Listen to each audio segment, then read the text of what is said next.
This is the Meross Ambient Nightlight, one of the most elegant looking smart home products I've ever seen, and it packs a few surprises too. Hello everybody, my name is Robert and this is Aesthetically.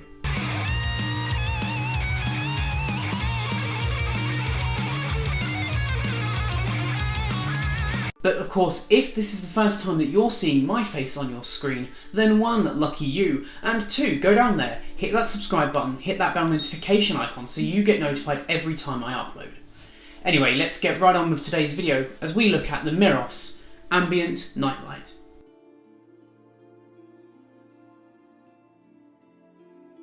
I kind of just stumbled upon this product while looking for Apple Homekit enabled devices, and this one really caught my eye. It was also one of the top results, but the price really intrigued me.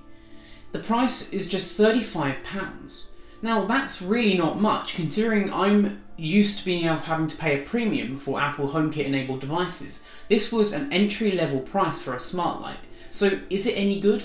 Let's find out.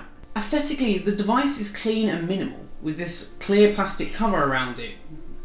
It's not removable as I thought it was at first, but it actually does help to displace and disperse the light a lot more evenly.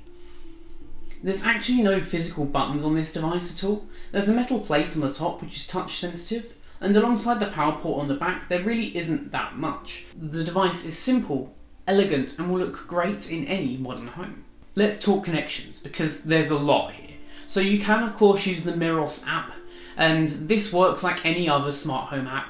You can change the colour, you can set up automations, but more importantly you can set this up in different ways as well. I did it through Apple HomeKit by just scanning the QR code on the back of the device, and it set everything up for me. It was really quick and painless. If you do set it up through the app, then you also have a chance to use Google Assistant or Amazon Alexa to control these things. The sheer amount of connectivity that this thing has is a little bit dizzying, but of course it is worth noting it does require a 2.5 GHz network. If you're like me and you have a dual band network but under the same SSID, it is worth turning off that 5 GHz network just because it does tend to mess things up a bit. It took me 3 attempts just to turn off the 5 GHz network for it to actually connect properly. So that's something to look out for. Like most smart lights, this light supports a white light, a warmer light, and about 10 million different colours. That is a lot of choice, with each colour being just as vibrant and contrasty as the last. I was absolutely blown away by the colour reproduction on these things. They look amazing, and they never cease to amaze me that this is coming from a device that's just £35. My Philips Hue bulbs can't even produce colour like this, and those things are nearly 60. Controlling this thing is really easy to do. You can do it through the physical device by simply tapping the button on the top to turn on the device if it's off, or cycle through the different colours. A double tap will turn it off. Holding your finger on the device will move between 1 and 10 in brightness.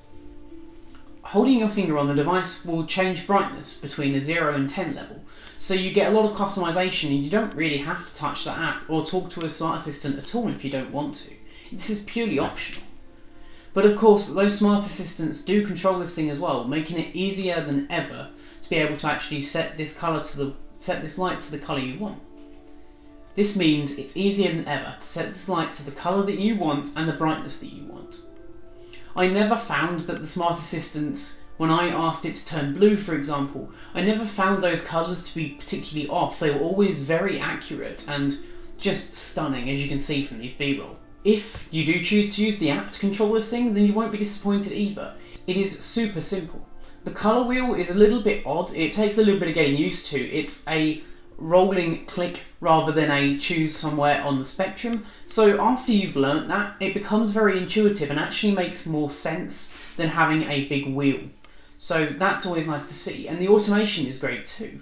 It gives me a way to wake up more naturally in the morning, going from a 0 brightness to a 100% brightness over a half an hour or an hour's period. So overall, what do I think of this device? Well, I am absolutely blown away by its price, its colour reproduction, and its build quality. It seems quite plasticky at first, but then once you sit it in your space, it blends in so nicely and produces these absolutely gorgeous colours that fill a room. I can't stress enough just how much I love this thing, and I use it every day in my bedroom for different colours and even that wake up feature that I spoke of earlier. Anyway guys, my name's been Robert, and of course if you enjoyed this video, please do consider going down below, hitting that subscribe button, commenting, liking, sharing, all of that good stuff, and I will catch you in the next one. Adios.